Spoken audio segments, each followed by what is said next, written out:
Hoy día lo que voy a hablar un poco sobre proyectos costeros, que es un tema bien importante porque son hartos proyectos costeros que están en la costa de Chile actualmente operando. Y lo que hemos visto es que existen diferencias quizás importantes en lo que es la estimación de energía preconstructiva y en lo que se está viendo en la energía operacional de los parques. Entonces, como tal, el contenido de esta presentación, principalmente vamos a partir por proyectos eólicos costeros en Chile, definiendo un poco qué es lo que es un proyecto eólico costero, entender también de por qué hay recursos en las costas de Chile, una pregunta quizá interesante para muchos.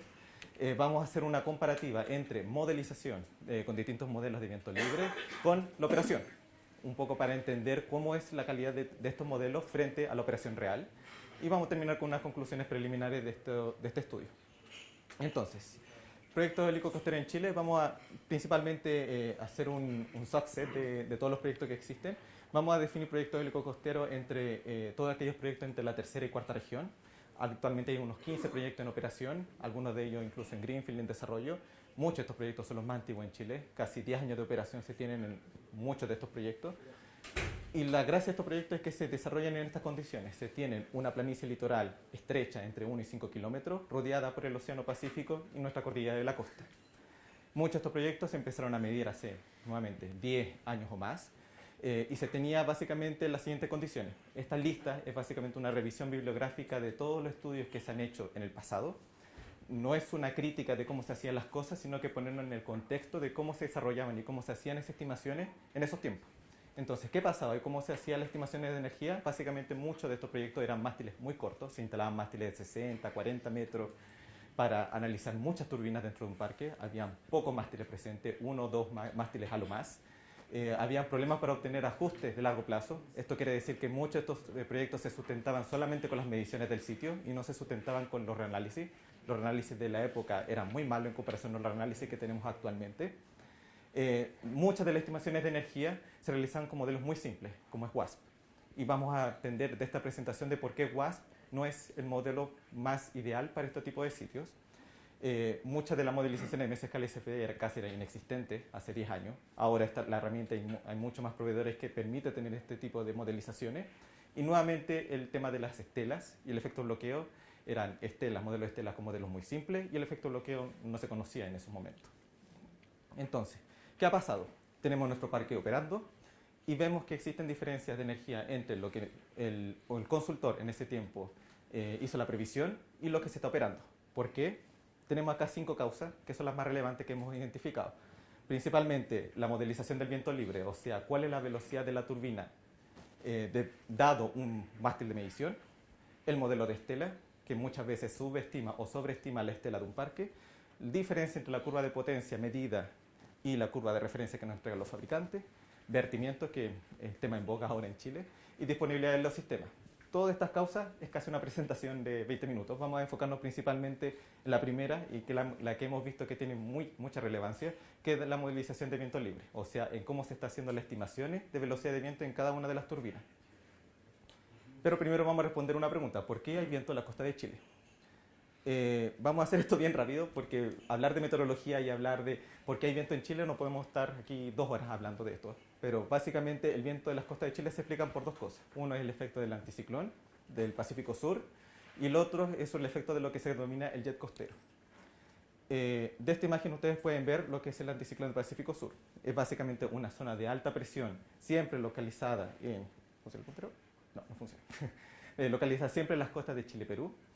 La circulación de esta alta presión es la que genera los vientos del sur, como ustedes pueden ver, con una circulación en contra de las manecillas de reloj, y es un viento muy persistente, pero al mismo tiempo no es un viento muy energético, es el viento base que tienen muchos de los proyectos costeros en Chile. Lo que da realmente estos como aceleraciones del flujo o aumentos de la velocidad del viento en la zona costera se deben al jet costero. Y el jet costero básicamente se define o se tiene la teoría de que se forma por dos forzantes. Una forzante sinóptica, que es una forzante de gran escala, y otra es una forzante de mesoescala o una forzante más local. La forzante sinóptica, lo que tenemos en la imagen izquierda, representa la presión a nivel del mar, y lo que tenemos a la derecha es la velocidad del viento. En colores más azules significa que tenemos velocidades de viento menores. ¿Qué es lo que pasa? Existen altas presiones que no son estáticas, sino que se van moviendo a lo largo del sur de Chile. Y lo que se tiene del jet nivel, o sea, el jet costero de bajo nivel, es que Estos anticiclones, al momento de pasar por el extremo sur de Chile, generan aceleraciones del flujo. Aquí tenemos la fase de inicio, que es cuando el anticiclón está frente a las costas de Chile. Ups. Un segundo, ahí. Luego tenemos un periodo de intensificación, que es cuando el anticiclón se empieza ya a incursionar un poco en el territorio sur de Chile, y vemos en la imagen derecha, disculpen, que los vientos se empiezan a acelerar y se tienen los máximos vientos, sobre todo en la zona de las puntas de las costas de Chile. Y por último la fase de término, que es cuando estos anticiclones básicamente se desplazan, cruzan por la parte de Argentina, y los vientos ya se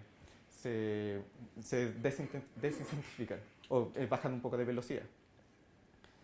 ¿Qué es lo que tengo acá? Ahora vamos a ver un poco de cómo sería la velocidad de viento.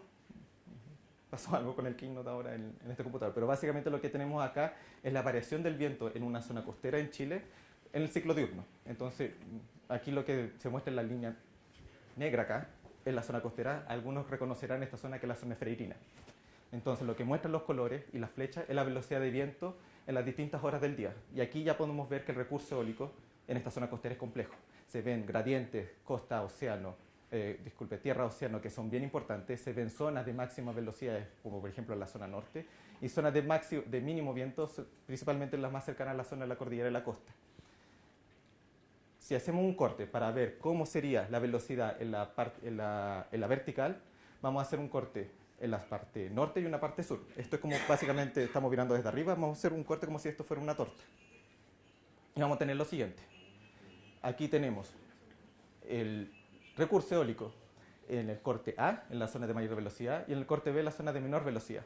Y aquí lo que se muestra en las turbinas es básicamente un ideal de cómo sería la instalación de un parque eólico en esa zona. Y lo que se puede ver, por ejemplo, en la zona A, es que si uno instala un parque en la zona donde está el tellet costero, o donde se tiene que en promedio este tellet costero es más presente o más frecuente, vamos a tener mayor recurso, mayor energía, entonces tendremos un mejor parque. Aquellos parques que se instalan lejos del tellet costero o de la zona en promedio donde se ubica el tellet costero, vamos a tener velocidades más bajas, gradientes de velocidades mucho más altos, y por ende vamos a tener menor energía. ¿A qué voy con todas estas últimas imágenes y animaciones? Es un poco para ilustrarle y darle este mensaje, y es que la modelización del flujo en zona costera es complejo. Y no es complejo por un tema de terreno, es complejo por un tema de que la física y la dinámica atmosférica detrás de todo esto es complejo. Entonces necesitamos modelos que sean capaces de representar esta física. Y no todos los modelos lo hacen. Entonces, vamos a hacer una comparativa. Aquí tenemos una lista de todos los modelos de viento libre disponibles en el mercado. Tenemos modelos lineales, modelos de mesoescala, modelos de CFD que se denominan puros y modelos de CFD acoplados con la mesoescala. Vamos a ir viendo esto un poco comparándolos con la operación real en las siguientes imágenes. Y esto lo vamos a hacer en base a una comparativa de un caso real. Esto es un parque ideal, simplificado, ajustado un poco, que se va a hacer un caso real, pero que lo consideramos como un caso representativo para muchos parques operacionales en Chile. Los triángulos rojos representan puntos de mediciones, que pueden ser mástiles de mediciones o solar o lidar, que están dispuestos en todas las zonas del proyecto. Los números que están abajo de esta zona representan la medición que se tiene en cada uno de esos puntos. Tenemos la típica rosa de los proyectos costeros, que es básicamente sur. Y lo que se ven son básicamente los gradientes. Entonces, tenemos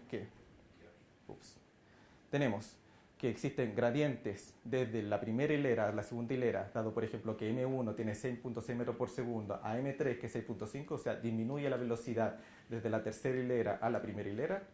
Luego aumenta nuevamente la velocidad de viento desde la última hilera hasta el punto superior de medición.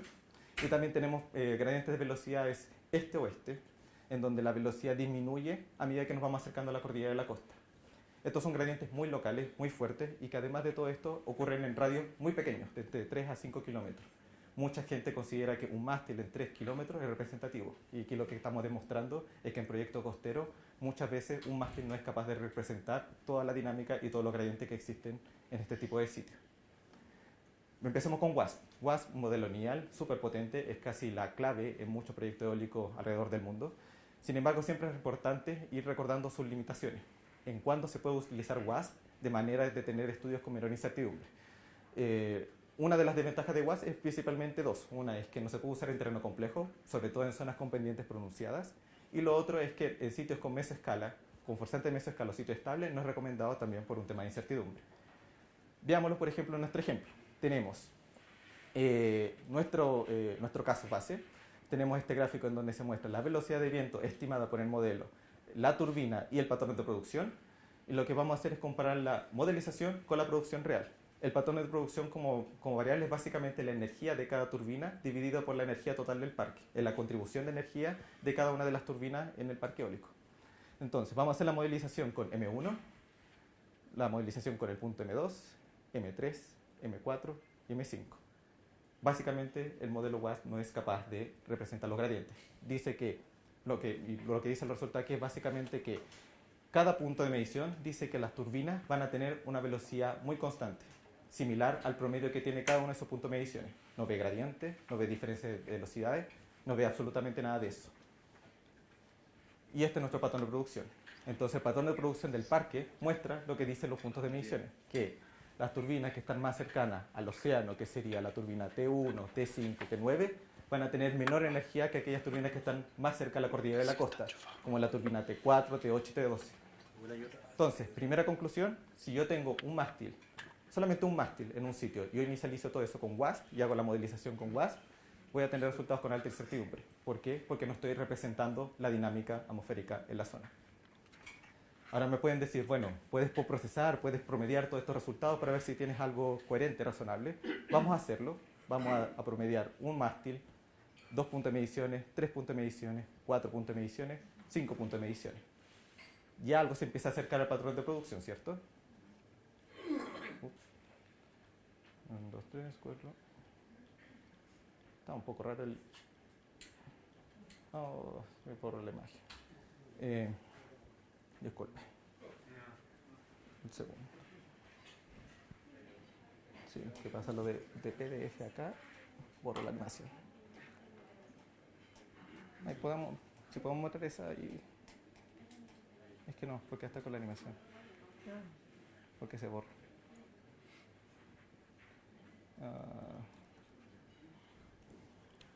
¿Puedo mostrar esto para el lado? Sí. Ahí. Disculpen que se borró una de las animaciones. Entonces, vamos a volver luego a eso. Entonces, ¿qué es lo que tengo? ¿Se puede hacer? No, es solamente para hacer un zoom. ¿Cómo se llama? ¿Esto es Mac? ¿Es esto? Entonces, tenemos nuestro patrón de producción en curva roja, tenemos nuestras estimaciones de velocidades con cada uno de estos puntos de mediciones, y lo que tenemos es básicamente que incluso si es que agregamos 5 puntos de mediciones a la modelización con WASP, no vamos a tener un patrón de producción similar a la del parque. ¿Y esto por qué? Porque si yo comparo la velocidad de mis turbinas que están ubicadas cerca de la costa con las velocidades que están cerca de la cordillera de la costa, y yo traspaso velocidades energía, yo tengo que esa diferencia de energía entre estas turbinas y estas turbinas, la más y la menos energética, es un 10%, 8 o un 10%. Y mi patrón de producción me está diciendo algo totalmente diferente, que la diferencia de energía entre estas turbinas y estas turbinas es entre un 24 y un 30%. Entonces, ¿qué quiere decir eso? Básicamente que yo puedo tener infinitos puntos de mediciones, puedo tener una modelización con WASP, puedo promediar todo esto, pero no voy a tener estimaciones que sean consistentes con el perfil de producción real. Y esto es porque los perfiles que se ven y los gradientes que se ven en zona costera no son tan fáciles como llegar y simplemente promediar resultados. Entonces esto sería como la segunda conclusión. ¿Cómo se pone aquí como presentación? Ahí. Sigamos.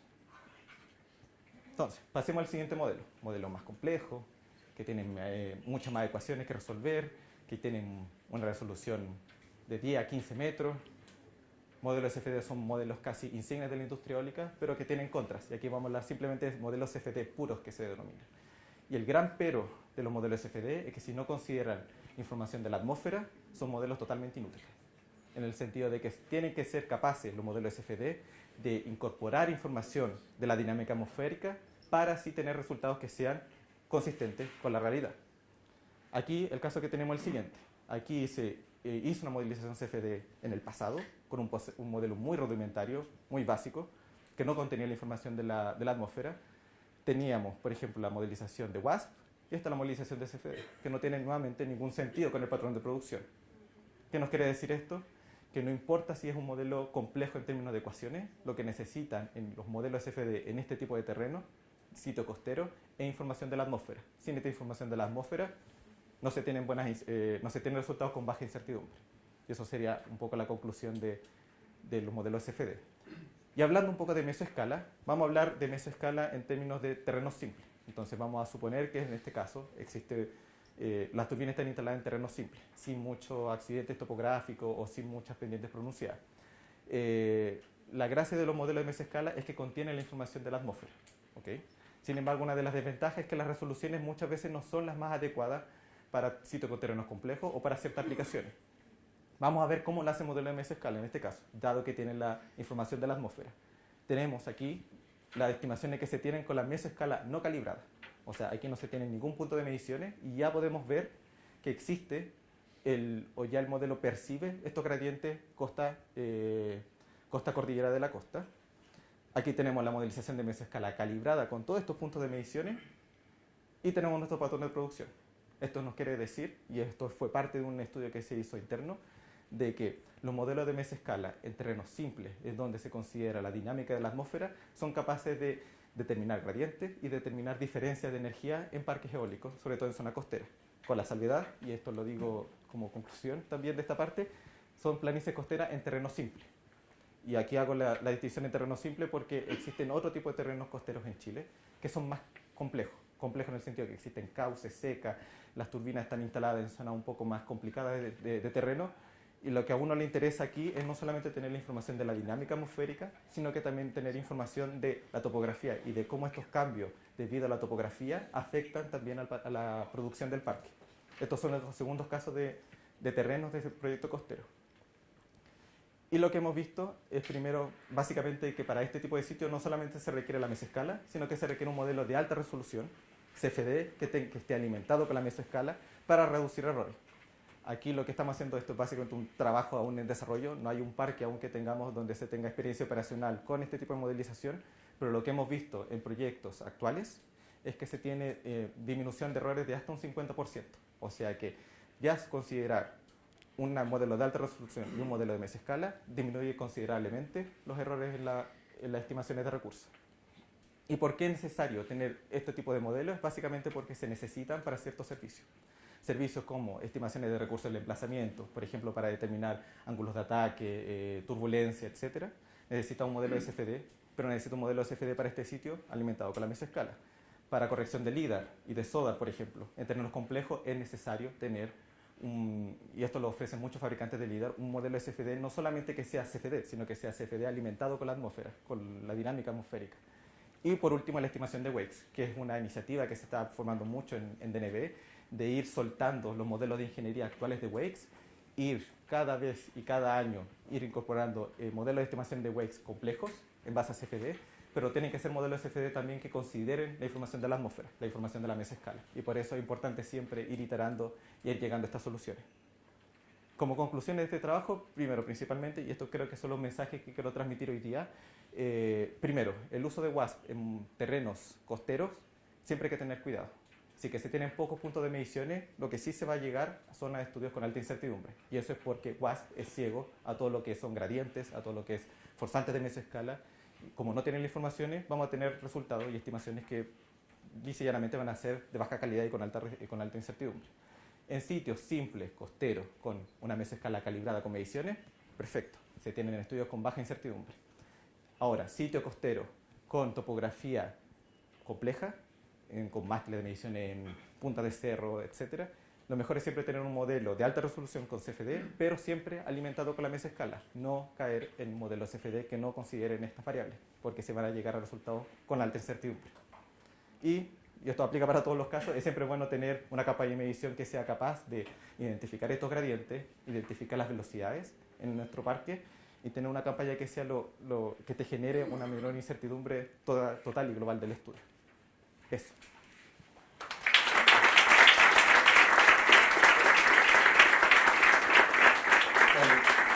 ¿Te parece? Hacemos como con Pedro, tú contestas desde ese micro y es más práctico. Y si no, a viva voz, porque antes también ha funcionado. Ok. Gracias por la presentación. Consulta, ¿Qué sabemos de la comparación de la producción anual de los parques usando esos distintos modelos? Porque vimos la predicción cruzada, ¿no? Sí. Pero la producción anual, ¿qué tanto se diferencia?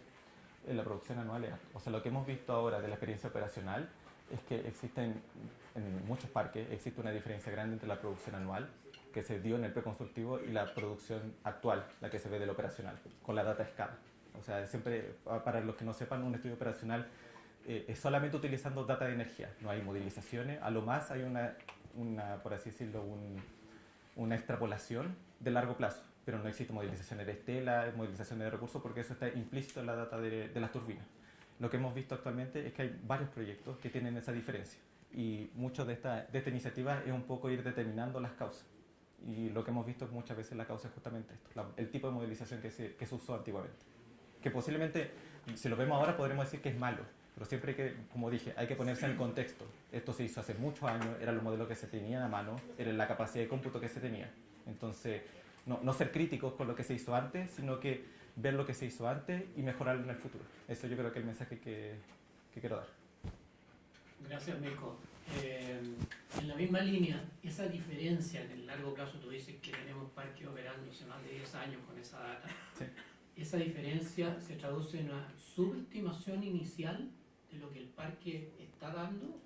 Sí, los preconstructivos muchas veces dan una subestimación. Dependía mucho del tipo de estudio, pero muchos decían una subestimación y básicamente decía que el parque iba a generar mucha más energía de lo que va a generar o está generando actualmente.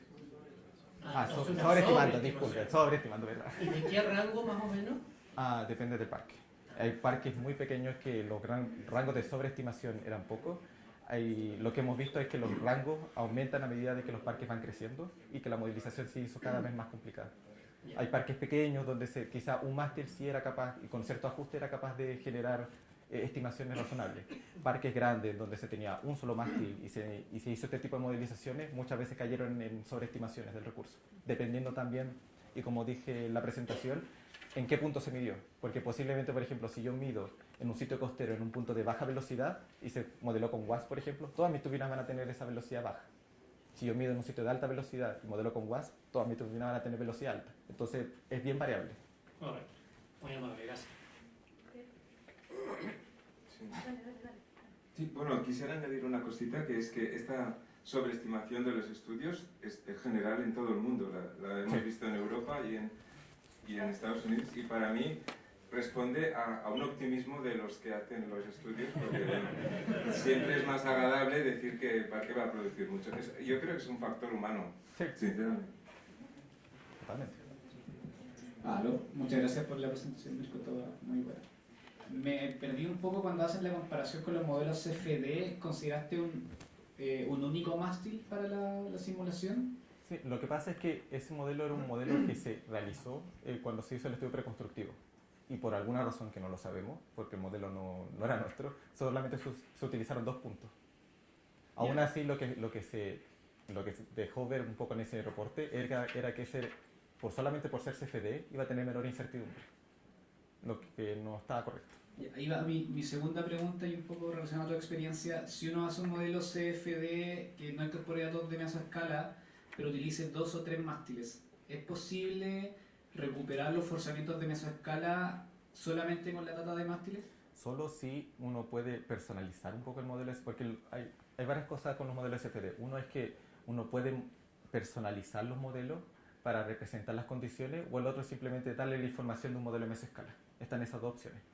Antiguamente la opción de personalizar los modelos era muy escasa, no existía la capacidad de muchos modelos de hacer eso. Entonces se recurría simplemente a los puntos de mediciones como puntos que uno decía, ok, esto está correcto y vamos a validar y ajustar nuestro modelo en base a esos 2 puntos. Ahora lo que se hace actualmente es justamente lo contrario, es ir un poco validándolo con los puntos, pero al mismo tiempo irlo personalizando y ir agregando la información adicional, cosa de que no solamente dependa de los puntos de mediciones, sino que también dependa de la información adicional que se pueda obtener. Gracias. Yo tenía una pregunta, Mirko. No. No, está súper buena la presentación. Yo me he perdido un poquito al principio, pero así que a lo mejor sí que lo has respondido, pero mi pregunta tiene que ver, a mí lo que me ha faltado, no haces una diferenciación entre vientos sinópticos y vientos térmicos. Y eso es un tema muy grande en Chile. ¿Por qué es un tema muy grande? Porque CFD está hecho para tratar con terrenos complejos, pero hasta ahora no ha habido ningún modelo que trate bien del CFD, no ha habido ningunos ajustes, y de hecho te lo digo porque nosotros ganamos hace mucho tiempo un proyecto de Corfo con muchísimos datos para revisar esto, y no conseguimos hacer que el modelo CFD modelara los vientos térmicos. O sea, para los que no estén muy metidos en esto, vientos sinópticos son esos puentes, esos vientos que se mueven por sistemas de presión, y vientos térmicos son vientos que se mueven por temperaturas. Y en el norte de Chile tenemos una gran cantidad de vientos térmicos que no importa el modelo CFD que le metas, no hay nada que hacer. Exactamente. Entonces, ¿cómo se ajustan estos, o estas conclusiones, a qué áreas de Chile son aplicables? ¿O cómo ajustas esto a los modelos con vientos más térmicos, vamos a decir? A ver, lo que hemos visto ahora sobre, bueno, lo que hemos visto ahora sobre todo en modelización es que existen diferentes tipos de CFD. ¿Ya? No es solamente que exista un tipo de modelo, un tipo de código. Existen varios tipos de modelos que resuelven o no resuelven ciertas ecuaciones de la atmósfera. Eso está claro. Hay varios tipos y de hecho hay paper hablando como comparando cuál es el mejor y cuál es el peor modelo SFD. Aquí lo importante siempre es, en términos de modelización, es darle la mayor cantidad de información al modelo, cosa de que se intente al menos replicar esas condiciones. Muchos modelos no lo lograrán, y eso también por un tema también de que es difícil darle condiciones iniciales y de borde a un modelo CFD para que logre hacer lo que uno quiere.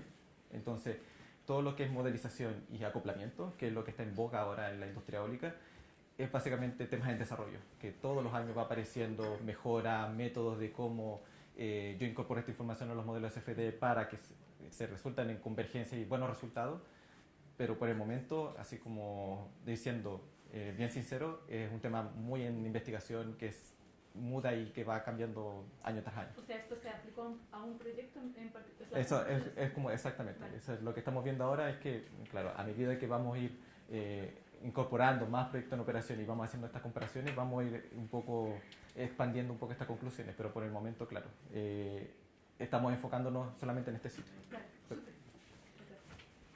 Te paso el testigo y ya seguimos, ¿no? No está Katia por ahí. Ay, calla. Una última.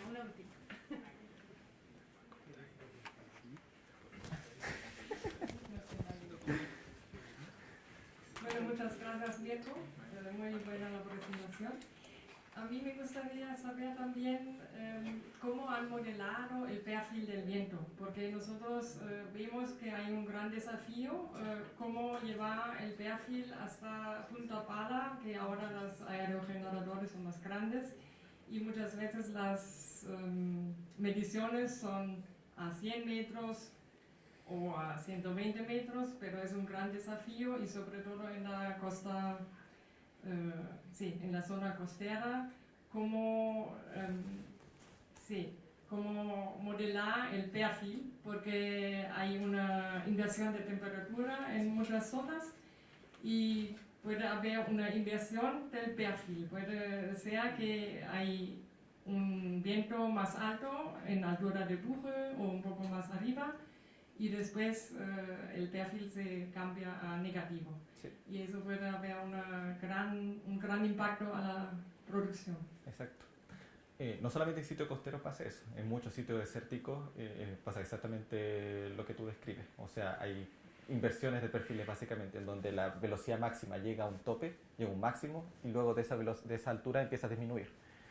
Lo que hacemos nosotros es básicamente ir apoyándonos un poco en los modelos de mesoscala actualmente. O sea, no solamente quedarnos con la data del mástil, que posiblemente no sea suficiente y que va solamente a tener información desde los puntos de mediciones donde están instalados los sensores, sino que apoyarse también en la modelización de mesoscala para ver dónde están esas inversiones y así aplicar perfiles de extrapolaciones que sean coherentes con lo que está pasando en el sitio. Si es que uno no se guía por eso, y lo que ha pasado mucho de estos proyectos costeros y en proyectos desérticos es que uno aplica perfiles de exponenciales o alfa, que uno asume que siempre va a aumentar la velocidad, y eso no pasa. Uno va a llegar siempre a un límite en estos tipos de sitios y va a empezar a disminuir la velocidad. Entonces es siempre en sitio costero, y también lo digo ahora para sitio desértico, apoyarse en los perfiles no solamente de las mástiles de las mediciones, sino que también de la mesoscala, para tener estimaciones Y ahí tengo otra pregunta. ¿Qué tan fiables son los datos de mesoscala? ¿Ustedes ven perfiles que sean negativos o...? Sí, ahí no sé si puedo volver un poco a la presentación.